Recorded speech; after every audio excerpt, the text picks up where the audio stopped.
जिस बंदे का बाप उसकी माँ को और उस बंदे को गरीबी की दलदल में अकेला छोड़कर भाग जाता है, उसके बाद उस बंदे की माँ को और उस बंदे को बहुत बदनामी सहन करना पड़ता है। लोग उन्हें गालियां देते, उनकी बेइज्जती करते, तब उसकी माँ उससे कहती है, बेटा तूने गरीब बन के इस दुनिया में जन्म तो लिया पर गरीब बन के कभी मरना नहीं। वही लड़का आगे चलकर 80 महल जैसे घर खरीदता है जिसकी कीमत आज के समय में 600 करोड़ से भी ज्यादा है। और वो बंदा बचपन में डिसाइड कर लेता मैं एक अमीर आदमी बनूंगा और जीवन में 1 लाख डॉलर से भी ज्यादा पैसा कमाऊंगा। और बंदा आगे चलकर इतना अमीर बनता है कि बंदे की साल की नेटवर्थ पूरी यूएस जीडीपी की 3% होती है। आज हम लोग बात कर रहे हैं एक ऐसे बंदे की जिसको जुनून चढ़ गया था अमीर बनने का और इसी जुनून के चलते बंदा दुनिया का पहला बिलियनर आदमी बन जाता है। नाम है बंदे का जॉन डी रॉकफेलर, जिसकी उस समय की नेटवर्थ आज के 410 मिलियन डॉलर के बराबर है। उसकी नेटवर्थ का अंदाजा आप सभी लोग इसी से लगा सकते हैं कि आज के समय में हमारे देश के सबसे अमीर आदमी मुकेश अंबानी है और उनकी साल की नेटवर्थ 118 बिलियन डॉलर है। तो सोचो उस बंदे की कंपनी आज के समय तक कर रही थी तो उस बंदे की कंपनी का लेवल क्या होता। कहानी की शुरुआत 26 सितंबर 1855 से होती है, जब सिर्फ 16 साल की उम्र में जॉन को जॉब मिलती है। जॉब मिलने के बाद ये बंदा इतना खुश होता है, जैसे लोग अपना बर्थडे सेलिब्रेशन करते हैं उसी तरह ये बंदा 26 सितंबर को अपना जॉब डे सेलिब्रेशन करने लगा। इस कंपनी में उसकी तनख्वाह 250 रुपए होती है, पर इस कंपनी में उसके साथ एक घटना होती है जो उसे भविष्य का बिलियनर बना देती है। होता ऐसा है, मालिक को एक पेमेंट वाला चेक मिलता है, मालिक उस चेक को तिजोरी में रखकर चला जाता है। जॉन को उत्सुकता होती है उस चेक को देखने की। जॉन चोरी चुप के उस चेक को देखता है। चेक को देखने के बाद वो पूरी तरह हक्का बक्का हो जाता है क्योंकि उस चेक में 3.5 लाख का अमाउंट होता है। तब ये बंदा डिसाइड करता है मैं एक बिजनेसमैन बनूंगा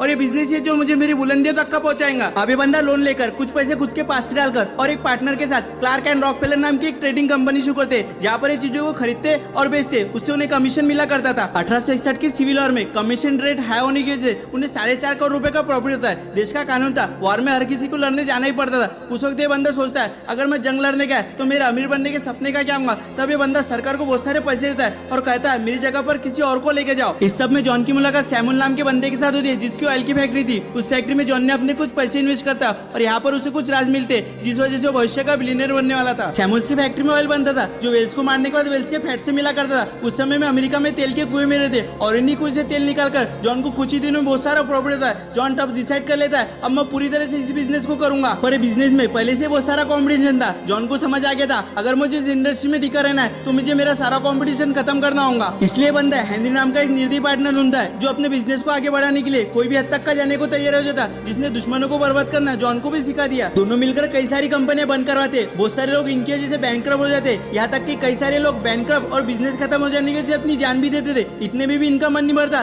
कुछ कंपनियां बची थी उसको खत्म करने के लिए अपने तेल का भाव और कम कर देते और कहते तुम तुम्हारी कंपनी हमारे कंपनी के साथ मिला लो वरना हम हमारे तेल का भाव और कम कर देंगे। एक समय ऐसा आता है जब अमेरिका का 90% तेल जॉन कंट्रोल करता था। अब तक जॉन दुनिया का सबसे अमीर आदमी यानी कि एक बिलियनर बन गया था। यहाँ तक आते आते इसने अपने कई सारे दुश्मन बना लेता है। लोगों को जॉन के तरीके नजर आने लगे, न्यूज़पेपर में रोज उसके खिलाफ खबरें आने लगी, लोग उसे मॉन्स्टर करने लगे, उसके खिलाफ रोज आंदोलन होने लगे। इस सब में अमेरिका में चुनाव का माहौल था। रूजवेल्ट जो यूएसए के प्रेसिडेंट बनना चाहते थे वो कहते मैं प्रेसिडेंट बनने के बाद स्टैंडर्ड ऑयल कंपनी को कई हिस्से में तोड़ दूंगा और वो ऐसा करते भी है। 1911 में जॉन की कंपनी को 35 हिस्सों में तोड़ देते हैं। इस सब में जॉन के दो पहलू थे, पहला उनके जैसे लोग अपनी जान देने लगे, बहुत सारी कंपनियां उनके जैसे बंद होने लगी, पर दूसरा पहलू ये भी था जॉन ने अपनी पूरी जिंदगी में 540 मिलियन डॉलर गरीबों के लिए डोनेशन किया। अब रॉकफेलर हीरो थे या विलन, इसका डिसीजन आप सभी को करना है। वीडियो आपको अच्छा लगा होगा तो वीडियो को लाइक करो, शेयर करो और ऐसी मोटिवेशनल स्टोरी देखने के लिए चैनल को सब्सक्राइब करो।